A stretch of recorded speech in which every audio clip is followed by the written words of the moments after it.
Eu saúdo a amada igreja com a paz e a graça do Senhor Jesus Cristo. Glória a Deus. Como tema do nosso estudo dessa noite, nós vamos estar falando sobre uma comunidade que encontra Deus. Por que é necessário a igreja ter um encontro com Deus? E quando a gente fala da comunidade que encontra Deus, a gente percebe que essa comunidade, ela precisa estar avivada. É exatamente sobre esse tema do avivamento que nós queremos estar meditando nessa noite. Para tanto, eu quero convidá-lo a abrir a sua Bíblia no Salmo de número 24. Nós vamos ler os versos 3 a 6. Diz assim esse Salmo de Davi: quem poderá subir o monte do Senhor? Quem poderá entrar no seu santo lugar? Aquele que tem as mãos limpas e o coração puro, que não recorre aos ídolos, nem jura por deuses falsos. Ele receberá bênçãos do Senhor, e Deus, o seu Salvador, lhe fará justiça. São assim aqueles que o buscam, que buscam a tua face, ó Deus de Jacó. Glória a Deus. Queridos, eu creio que muitos já tiveram a oportunidade de pregar sobre esse salmo, e os pastores que sempre estiveram anunciando a palavra de Deus nesse púlpito, eles procuraram sempre encorajar você a ser um verdadeiro discípulo, a ser um verdadeiro cristão. E nós precisamos ser cristãos sinceros, discípulos que estejam comprometidos com o Rei, com o Senhor dos Senhores. E a sinceridade, ela primeiramente é um marco da nossa relação com a gente. Nós precisamos ser sinceros conosco, mas também precisamos ser sinceros com os nossos irmãos em Cristo. E principalmente, precisamos usar de sinceridade com o nosso Deus. A transparência e a verdade na nossa relação um com o outro e com o Senhor é uma característica de todo cristão. E se você não tem sido transparente, se você não tem sido verdadeiro, algo precisa ser mudado. E logo, essa mudança precisa acontecer na sua vida e na vida de todos aqueles que porventura estejam embaraçados com coisas que não agradam ao Senhor, com coisas que entristecem o Espírito Santo. E nessa série de estudos que temos feito sobre encontro com Deus, nós vamos ver que a graça e a verdade, elas andam juntas. Portanto, se você deseja a graça de Deus abundante na sua vida, você precisa ser verdadeiro, você precisa ser correto, você precisa viver em santidade. Não há como o cristão desejar, buscar, querer alcançar a graça de Deus, se há algo na sua vida que o afasta da presença de Deus, que é o pecado. Infelizmente, amados, em nossos dias, há um crescente descontentamento e apatia dos cristãos. Infelizmente, isso a gente comprova, tanto pela nossa assistência, nos cultos da semana, a gente verifica isso, às vezes, nas programações dos ministérios, a gente observa isso na fidelidade dos irmãos, a gente observa isso no dia a dia da igreja. Há um descontentamento, há uma tristeza, há um abatimento, e nós precisamos entender o porquê disso. Será que isso é normal? Será que a sociedade dos nossos dias, ela está influenciando de tal forma a igreja, que está levando a perder o gozo, a alegria de estar na casa do Senhor? É claro que quando eu estou falando de descontentamento e de apatia, eu não estou me referindo às dificuldades causadas pelos opositores do Evangelho. Eu acho que vocês se lembram de Sambalate e Tobias, aqueles dois homens que se opuseram a Neemias na reconstrução das muralhas de Jerusalém. Mas hoje, é claro que existem Sambalates e Tobias modernos que procuram de todas as formas afrontar você para roubar a sua alegria. Às vezes é no seu trabalho, às vezes é na sua vizinhança, e às vezes até mesmo é o joio que está na igreja. Pessoas que se levantam para lhe fazer oposição, para lhe trazer mágoa no coração. Mas eu não estou falando da apatia provocada por esse tipo de oposição. Também eu não estou falando sobre cristãos que estão amargos, estão murmurando por qualquer motivo, que alimentam rixas, contendas, que só veem defeitos e justificam o tempo todo o seu descontentamento ou a sua falta de compromisso para não fazer a obra de Deus. Na verdade, quando eu estou me referindo aqui a descontentamento e apatia dos crentes, eu estou me referindo àquelas pessoas que, mesmo se achando o suprassumo, a nata da sociedade espiritual, elas não conhecem o seu Deus, ou até conheceram durante um período na sua vida, mas esfriaram no seu relacionamento, tiveram experiências com Deus, mas hoje vivem da glória do passado, já não conseguem mais ter um tempo de oração, de leitura da palavra, de jejuar, de se consagrar ao Senhor, mesmo que outrora tivesse assim vivido.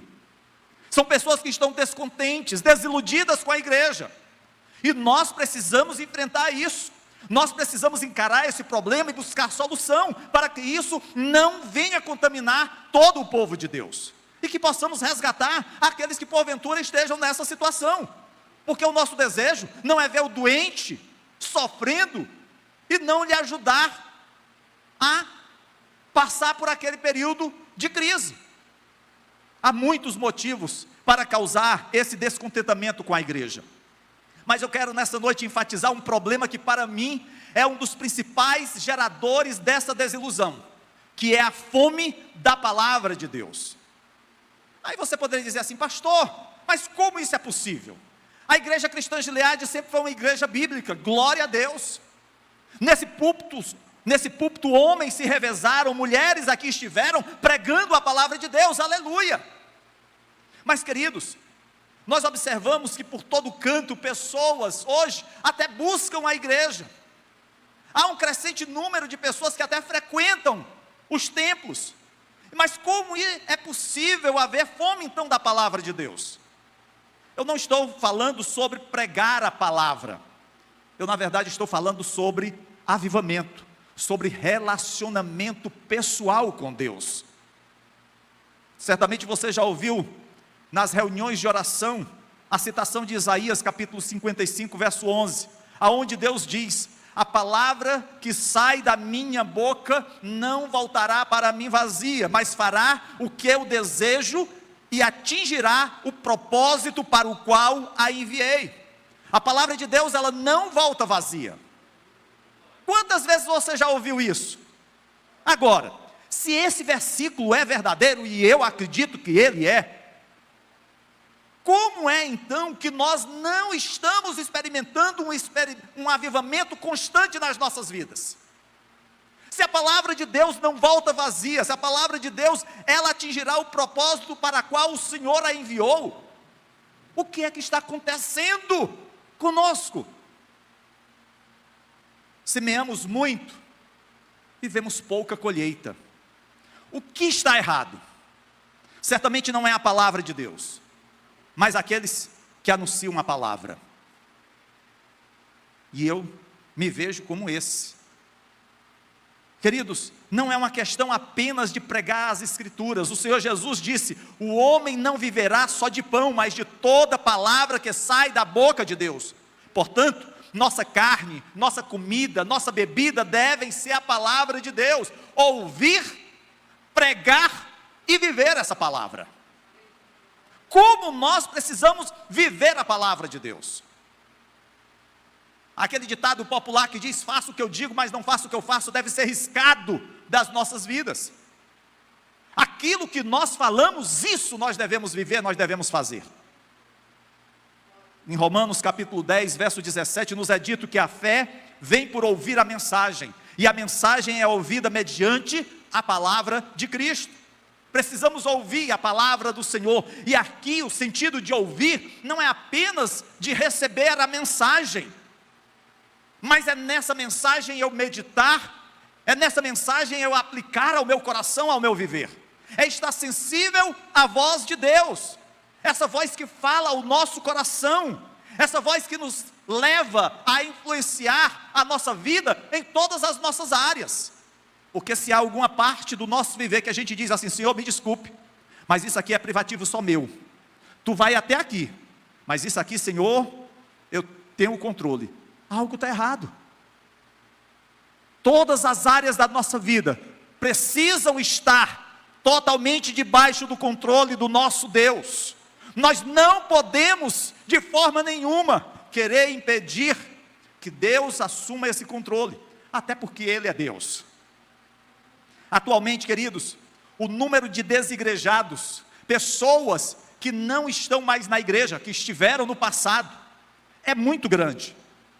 E eu falo sobre aqueles que descontentaram-se, que se desiludiram espiritualmente, mesmo que no início da sua caminhada cristã, tenham tido o desejo de um encontro com Deus, mas por um motivo ou outro se decepcionaram, e se afastaram da igreja, da convivência do Senhor, da intimidade com Deus, porque quando eu deixo de estar na casa do nosso Deus, quando eu abdico de estar na comunhão dos santos, é claro que eu estou me afastando da intimidade com Deus, porque lá em Hebreus diz que eu não posso deixar de me congregar. O salmista diz que a alegria dele é de estar na casa do Senhor. Então, se alguém prefere se abster de estar na casa de Deus, algo está errado. Será que há solução para esse problema? Será que há saída para aqueles que, mesmo estando na igreja, não sentem mais a alegria da salvação, o gozo da comunhão, o calor do Espírito Santo em suas vidas?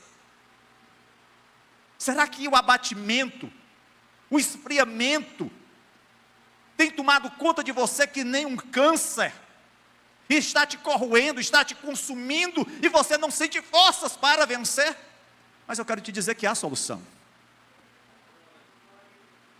A minha boa notícia, queridos, é que eu creio que há brotos de crescimento que indicam que Deus pretende reavivar a sua igreja, particularmente a igreja Gileade aqui no José Walter. Eu creio nisso. Eu trabalho com todas as minhas forças nesse sentido.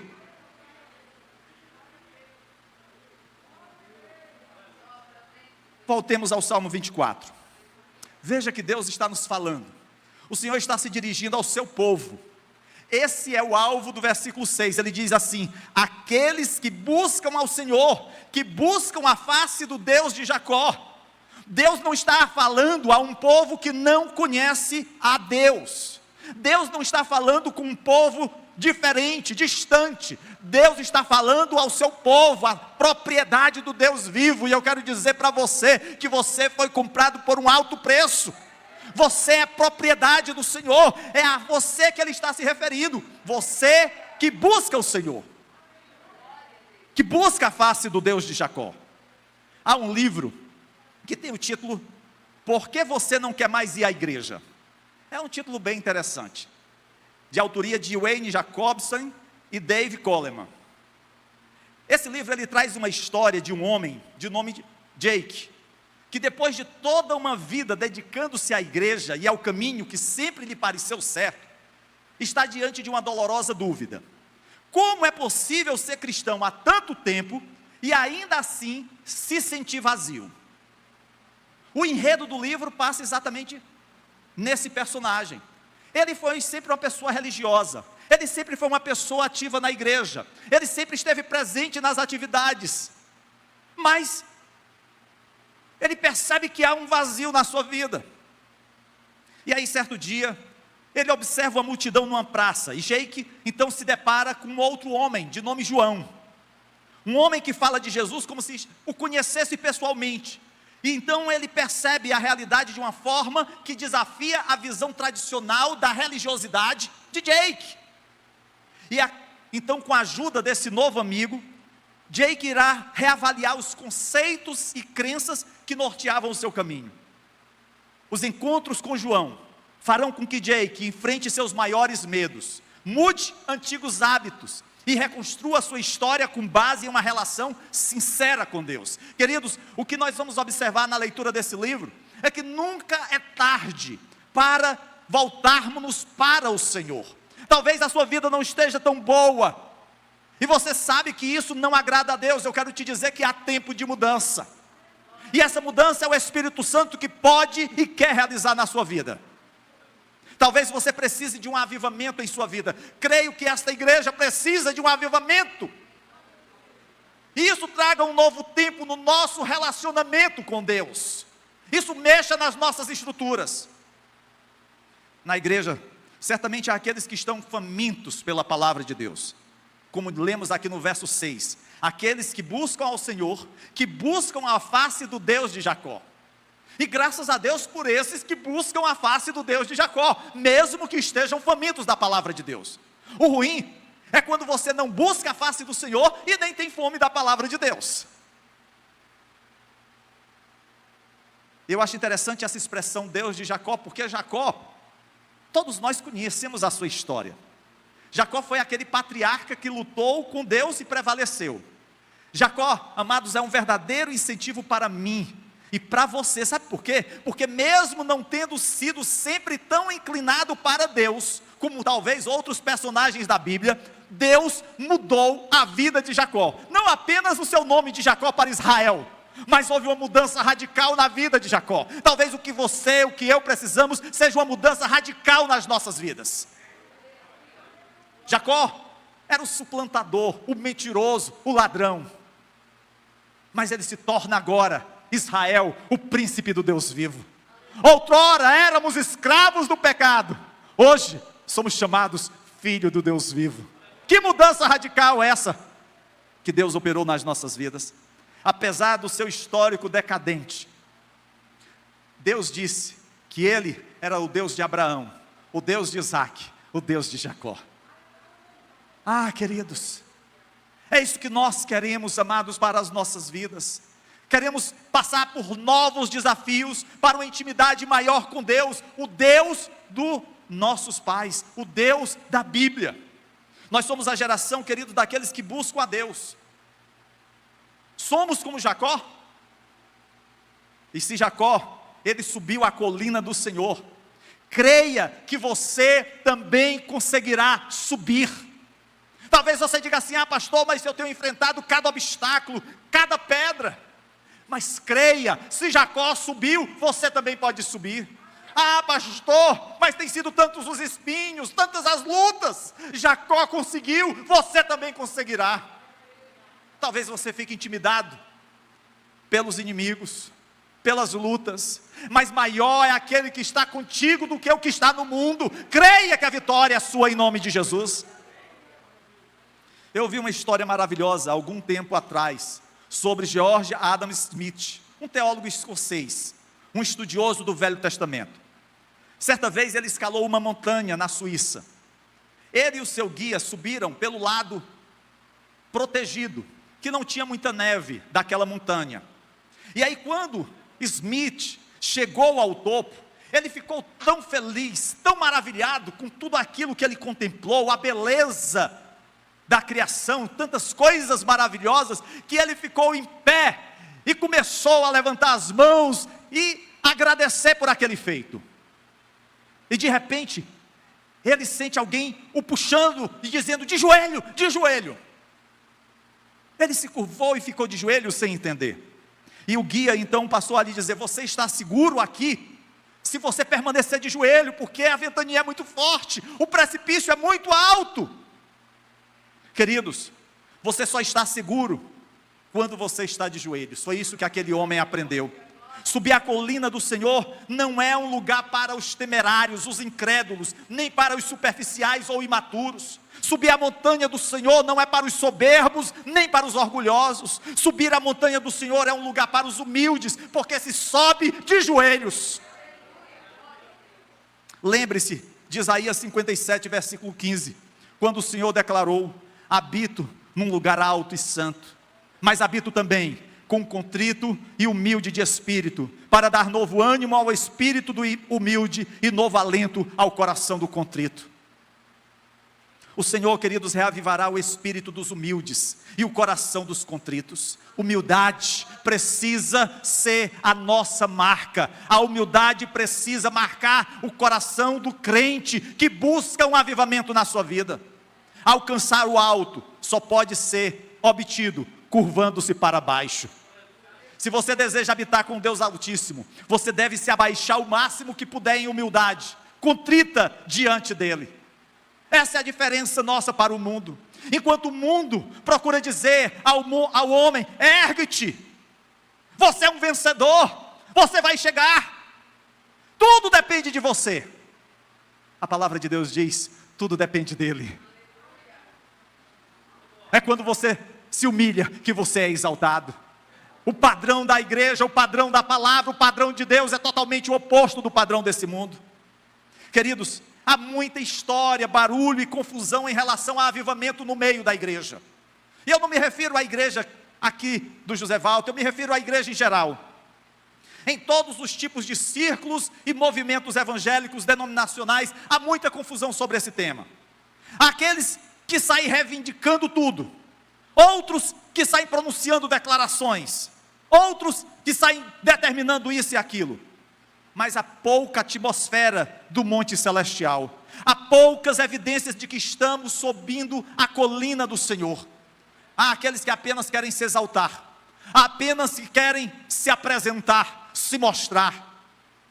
Duncan Campbell, professor de doutrina bíblica, esse homem foi poderosamente usado por Deus no avivamento nas Ilhas Hébridas, na Escócia. Certa vez ele esteve em uma reunião de oração com muitos jovens. Ele estava encorajando aqueles jovens, ministrando a palavra de Deus e testemunhando acerca da sua experiência com o Senhor.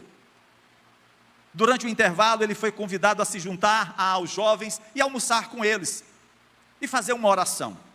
E enquanto orava, ele disse algo estranho. Na sua oração ele disse: Senhor, poderíamos estar fazendo com que muito mais vapor fosse dirigido para os pistões e muito menos saindo do apito. Eu acho que muitos que estavam ali ouviram aquelas palavras, talvez não entenderam. Mas queridos, essa é a realidade de muitos. Ao invés de direcionarem as suas energias, as suas forças, naquilo que pode mover a locomotiva, ficam gastando tempo apenas com os apitos para se mostrar. O que Campbell estava dizendo era exatamente isso: direcione as suas energias para a glória de Deus. É Deus que vai te exaltar. Você não precisa se revelar para o mundo, é Deus que vai te mostrar, é Deus que vai te honrar. Assim, queridos, se realmente queremos saber o que é uma comunidade viva, uma igreja avivada com a presença e a vida de Deus, nós temos que perceber o preço que deve ser pago. Não há como a gente viver o evangelho sem compromisso. Não há como ter avivamento de Deus se nós não honrarmos constantemente. Alguns até que estão interessados ou motivados a subir a montanha. Ah, Senhor, conta comigo, eu quero ser avivado.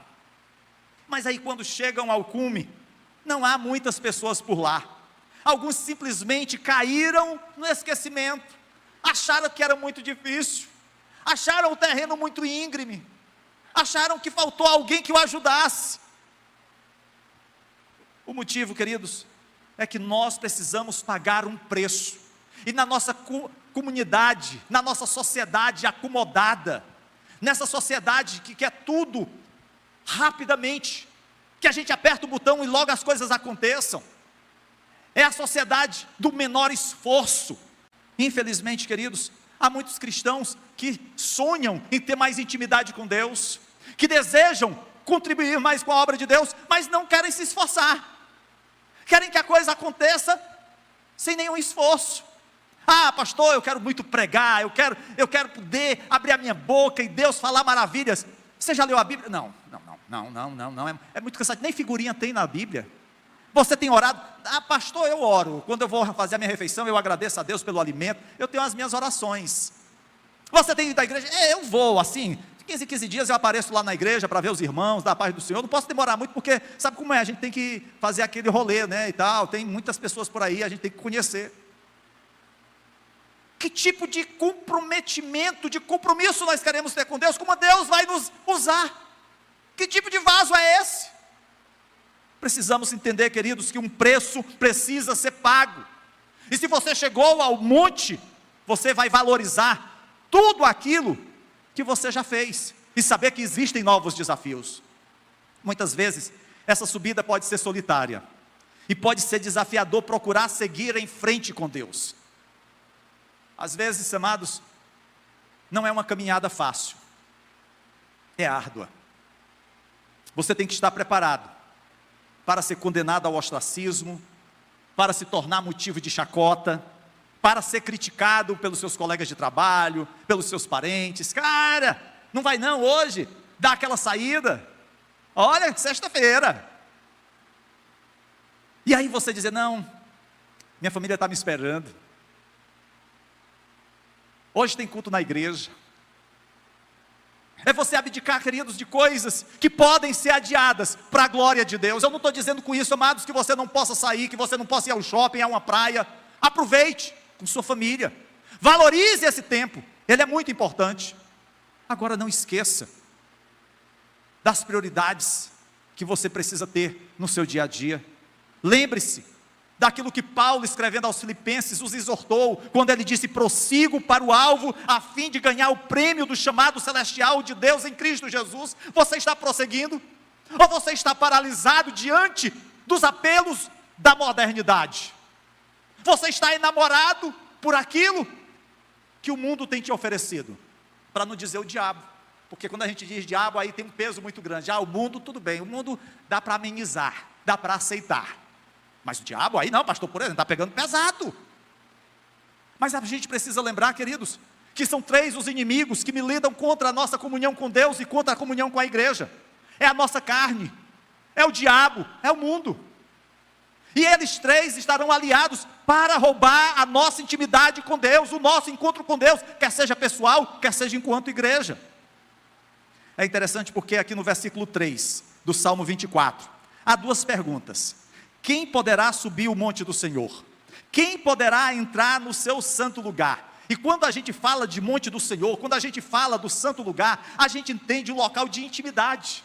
Intimidade com Deus. E quando a gente fala de intimidade com Deus, não pode faltar na nossa lembrança o avivamento de Deus sobre as nossas vidas, porque eu tenho intimidade com Deus. Eu valorizo o meu tempo de oração, eu valorizo o meu tempo de leitura da palavra de Deus, eu valorizo a minha fidelidade ao Senhor, eu valorizo estar na igreja. O avivamento, queridos, vem quando os cristãos anseiam por Deus e somente por Deus. Deus é a prioridade número 1 nas suas vidas. Lembre-se, quando o objetivo do cristão é o próprio Deus, não é a alegria, né? Eu lembro daquela propaganda, aquele marketing daquele mercantil, que faz você feliz, e nós vivemos atrás disso. A sociedade moderna nos chama a isso, que faz você feliz. É uma viagem, oh, coisa maravilhosa, vai viajar. O que faz você feliz? É um carro novo? Compra um carro novo. O que faz você feliz? É um novo casamento? Parte para isso. Mas será que isso é o padrão de Deus? O que deve nos fazer feliz, queridos, é agradar ao Senhor, é saber que nós vivemos para a sua glória, e saber que assim, ao fazermos isso, as outras coisas nos serão acrescentadas. Lembre-se, nós não buscamos a felicidade em pessoas ou nos bens materiais, nós buscamos a felicidade no doador da vida. Quando fazemos isso, o doador da vida nos abençoa, nos dá prosperidade, nos dá bênção. Ah, pastor, mas eu estou enfrentando um momento difícil de luta. O choro pode durar a noite toda, mas a alegria vem pela manhã. Espera no Senhor, coloca a tua confiança, a tua segurança, a tua proteção no Deus da tua salvação. É isso que o salmista está dizendo. Ele encontrou a intimidade com Deus no monte do Senhor. Não foi na orgia, era o rei Davi.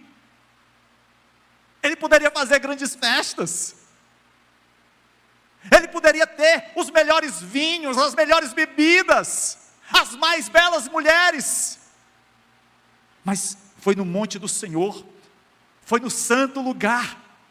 É aí que há a presença de Deus.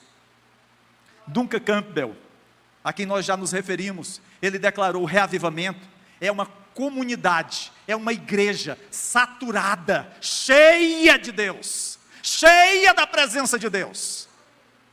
Isso é avivamento. É quando Deus permeia as nossas relações uns com os outros, e aí a gente não vê mais aqueles atritos tomarem uma dimensão tão grande. Atritos vão existir, aqueles problemas conjugais já não nos absorvem, problemas conjugais vamos ter, mas tudo isso é minimizado diante da presença soberana e superior do nosso Deus. Essa é a diferença. Queridos, aqueles que buscam a Deus, aqueles que desejam subir a colina do Senhor, têm pelo menos 4 características em suas vidas. 4 características que o versículo 4 nos aponta. A primeira característica é que esse que sobe o monte do Senhor, esse que entra no santo do lugar, ele tem as mãos limpas. Pastor, não tem problemas comigo, saí de casa, eu lavei as mãos com sabão, com detergente, cheguei aqui, o irmão ainda jogou álcool nas minhas mãos, quase que me dá um banho de álcool, estou bem limpinho. É claro que a palavra de Deus não se refere a isso. Mãos limpas, queridos, tem o sentido exatamente do nosso corpo, da nossa vida. Nós precisamos lembrar que bem-aventurados são os limpos de coração, porque eles verão a Deus, eles contemplarão o Deus da nossa salvação. Precisamos entender que coletivamente, se nós como povo de Deus, ficarmos saturados da sua presença, nós conheceremos o derramado do seu Espírito Santo, nos sustentando, nos fortalecendo e nos desafiando a fazermos grandes e poderosas coisas para a glória do nome do nosso Deus. Ações corretas diante de Deus e dos homens. Precisamos, amados, lembrar que nós somos um livro aberto. O nosso testemunho é constantemente visto por aquelas pessoas que convivem conosco, primeiramente no nosso lar, nossa esposa, nosso marido, nossos filhos, na escola, na faculdade, no trabalho, na vizinhança. Pastor, desse jeito como é que eu vou viver? Vivendo para a glória de Deus. Eu não preciso usar máscaras. Eu preciso dizer como Paulo: já não sou eu quem vivo, mas Cristo vive em mim. Amados, precisamos entender que essa caminhada se faz necessariamente através de um esforço da nossa consciência, de uma consciência isenta de uma ofensa diante de Deus e dos homens. É por isso que Paulo exorta os crentes de Roma: não ofereçam os membros dos seus corpos ao pecado como instrumentos de justiça, antes ofereçam-se a Deus como quem voltou da morte para a vida. Ofereçam os membros dos seus corpos a Ele como instrumentos de justiça.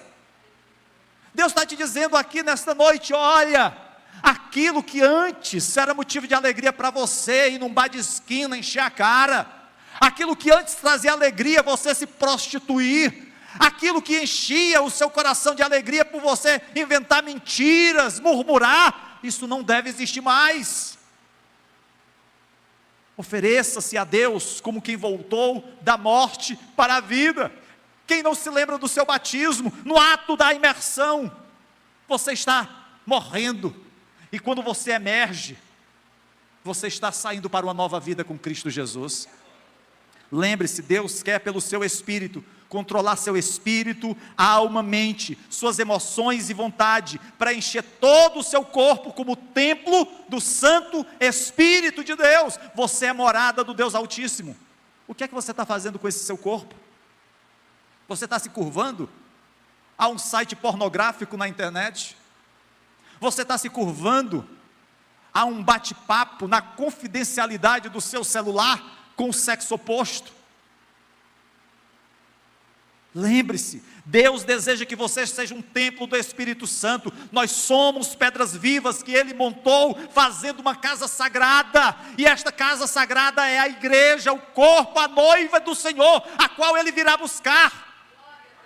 Precisamos estar adornados enquanto noiva, preparados para esse grande dia. Quem subirá à colina do Senhor? Segunda característica: aquele que sobe o monte do Senhor, aquele que entra no seu santo lugar, precisa ter um coração puro. Queridos, um coração puro é sinônimo dos pensamentos da Bíblia. O que está na sua mente? Lembre-se, Deus quer tudo de você. Ele tem a sua mente sob o controle. Ele tem seus pensamentos. Ele tem o seu entendimento. Ele tem a sua imaginação. Ele é Senhor da sua vontade. Ele é o Senhor das suas intenções e de todas as suas decisões. Ele é Senhor das suas emoções e de seus sentimentos. Queridos, estamos tocando numa área da alma composta de mente, emoção e volição, que é vontade. Deus precisa ser Senhor do corpo, mas Deus também precisa ser Senhor da alma, das nossas emoções. Às vezes tem pessoas que são duras, que dizem assim: eu sou desse jeito mesmo, ninguém me muda. Vai se converter, porque até agora você não se converteu. Eu tenho um temperamento de Pedro. Que Pedro você está se referindo? Vai ler a Bíblia, vai ver a mudança que Deus operou na vida de Pedro. Queridos, às vezes a gente quer se apegar a um temperamento mundano, a uma postura quase irracional. Precisamos nos lembrar que o Senhor, Ele veio transformar não apenas o nosso corpo, e aqui eu não estou falando de usos e costumes. Deus não veio mudar apenas o nosso coração, no sentido apenas das emoções românticas. Deus veio fazer uma mudança completa na nossa vida, mudar paradigmas, quebrar valores, estabelecer novos alvos na nossa vida. Mas há uma terceira característica: se você quer subir a colina do Senhor, se você quer ficar no santo lugar, você precisa dar sua devoção a Ele, e não recorrer aos ídolos. O versículo 4 nos adverte a não recorrer aos ídolos. Algumas versões dizem assim: quem não elevou seu coração à vaidade. E alguns poderiam até pensar: pastor, então quer dizer que aqui está falando acerca de vaidade do homem ou da mulher, da forma de pentear o cabelo. Eu tenho procurado até mudar de vez em quando a forma de pentear o meu. Mas isso não é vaidade, irmão. Isso é bom, né? Poder fazer isso. Mas, queridos, não é o fato de eu ter uma roupa nova. O versículo não está se referindo a isso. Não é esse tipo de coisa. Não recorrer aos ídolos, né? Na verdade, é não se curvar diante das coisas que não exaltam ao Senhor em primeiro lugar. Lembre-se, o Espírito que compõe a nossa vida é aquele que nos conecta com Deus. O Espírito é a nossa identidade como seres espirituais. Os animais não são seres espirituais, os vegetais não são seres espirituais. Só quem é um ser espiritual é o homem, porque somente nele o Senhor soprou nas suas narinas. O Espírito é aquilo que nos identifica com Deus Todo-Poderoso. E a pergunta que precisa de resposta é: para quem seu espírito está se inclinando? Será que o seu espírito está se inclinando aos ídolos? O Senhor está te dizendo: se você quiser escalar a minha colina, se você quiser permanecer na minha santa presença, você precisa se livrar de toda idolatria, de todos os laços do coração, de qualquer coisa para a qual o seu espírito esteja se curvando, ao invés de se curvar na minha presença. Às vezes é a família, tem pessoas que idolatram a família, o marido, os filhos. Às vezes é uma casa, um carro, o trabalho. Queridos, precisamos nos curvar na presença do nosso Deus. A Ele seja toda honra, a Ele seja toda glória, a Ele seja todo louvor.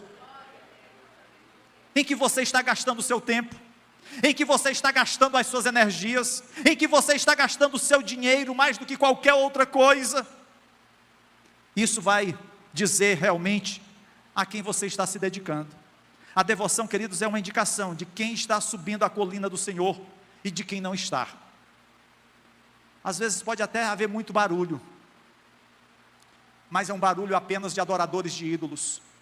Vocês lembram quando Moisés subiu o monte do Senhor, juntamente com Josué? Arão e o povo ficou na base da colina. Deus falou a Moisés o que estava acontecendo, e quando Moisés desce e se encontra com Josué, e diz: olha, é um barulho de festa, não era um barulho de guerra. Queridos, nós precisamos entender que nós não estamos aqui para adorar bezerros de ouro desse mundo. Esse mundo é passageiro. Tudo aquilo que esse mundo pode nos oferecer, sucesso, fama, glória, fica aqui. Não sobe nada. A quem você está se curvando nessa vida? A quarta característica daquele que sobe o monte do Senhor é que esse não jura enganosamente, não jura por deuses falsos. Queridos, só assim receberemos a bênção do Senhor e a justiça do Deus da nossa salvação. Isso quer dizer que as suas declarações têm de ser verdadeiras. Essa coisa de você dizer assim, eu não sei se é verdadeiro, mas aonde tem fumaça pode ter fogo. Que história é essa? Hoje, mais do que nunca, isso se tornou uma realidade nas redes sociais. As pessoas não querem nem saber, recebem uma mentira, não vão nem atrás saber se é verdade. Mas como aquilo as agrada, ou como aquilo de alguma forma atende às suas necessidades, elas replicam. Elas colocam em todos os grupos. Vergonhosamente. Mentira sendo multiplicada. E aí a gente esquece, queridos, porque como é uma terminologia nova, é fake news, mas fake news não é outra coisa senão ser mentira. E aí a gente esquece quem é o pai da mentira. E aí quando a gente está replicando, compartilhando uma mentira, a gente está dizendo assim, paizinho, com licença, que eu vou agora divulgar uma palavra tua, uma mentira. Parece duro, mas é a verdade. Infelizmente, queridos, nós precisamos entender que a honestidade é uma marca do cristão. Então, se você tem dúvidas sobre uma coisa, não replique. Não passe para a frente. Você é confiável com as suas promessas? Você tem falado uma coisa e tem cumprido? Ou você é aquela pessoa que diz hoje uma coisa aqui, e amanhã, dependendo da situação, você já muda? A nossa palavra tem que ser sim, sim, não, não. Podemos errar e vamos errar. Mas quando errarmos, precisamos reconhecer o nosso erro, pedirmos desculpas, perdão e buscarmos a reconciliação. Lembre-se, Deus é o Senhor de tudo que sai da tua boca.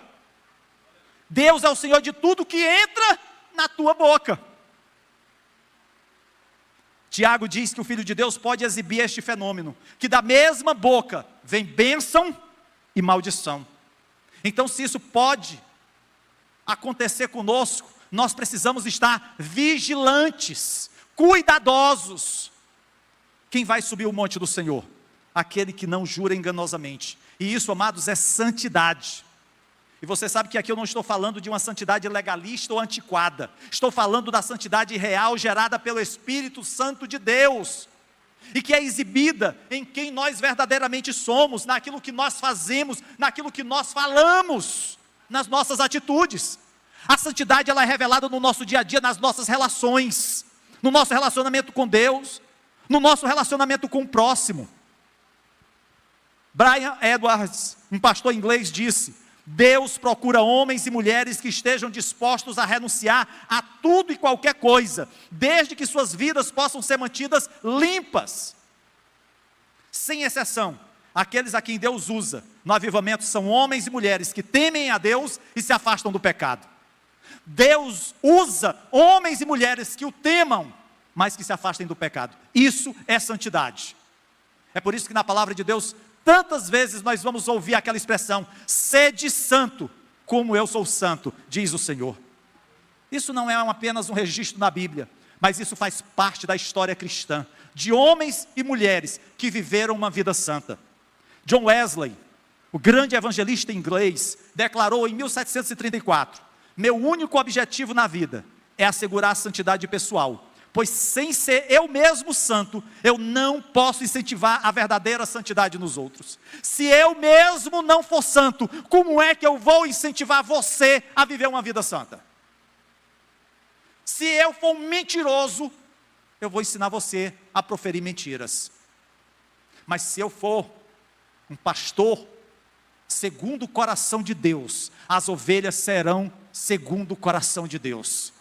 Esse é o meu alvo, queridos. É com isso que eu luto constantemente. mesmo como Paulo dizendo, miserável homem que sou. Que a nossa oração nessa noite seja a de Murray McCheyne, quando ele diz, Senhor, faça-me tão santo quanto um pecador salvo pode ser. Faça-me tão santo, Senhor, quanto um pecador salvo possa ser. Você quer subir a colina do Senhor? Quem está aqui nessa noite que quer subir a colina de Deus? Quem deseja permanecer no seu santo lugar? Existe um custo. As suas ações devem ser entregues.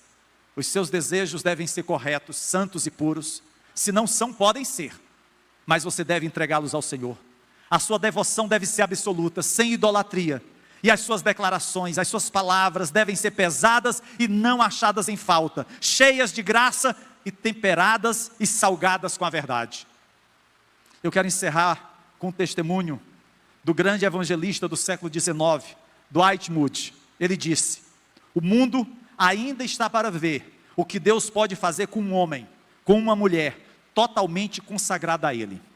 O mundo ainda está para ver o que Deus pode fazer com um homem ou uma mulher totalmente consagrada a Ele.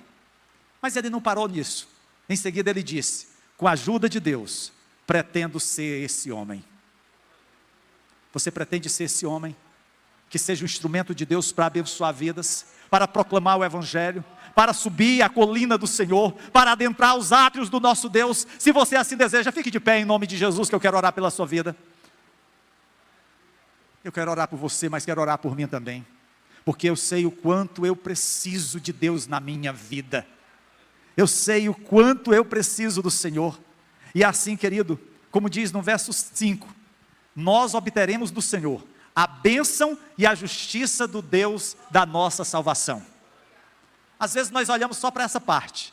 Nós queremos a bênção de Deus. A justiça, Senhor, por favor, deixa de lado, porque a justiça pode vir com disciplina. Mas bênção é sempre bom. Queridos, Deus disciplina quem Ele ama, e assim quando Ele o faz, Ele faz para a nossa correção, para o nosso alinhamento, para a nossa mudança, para a nossa melhoria, e não para a nossa morte, porque Ele quer o melhor para as nossas vidas.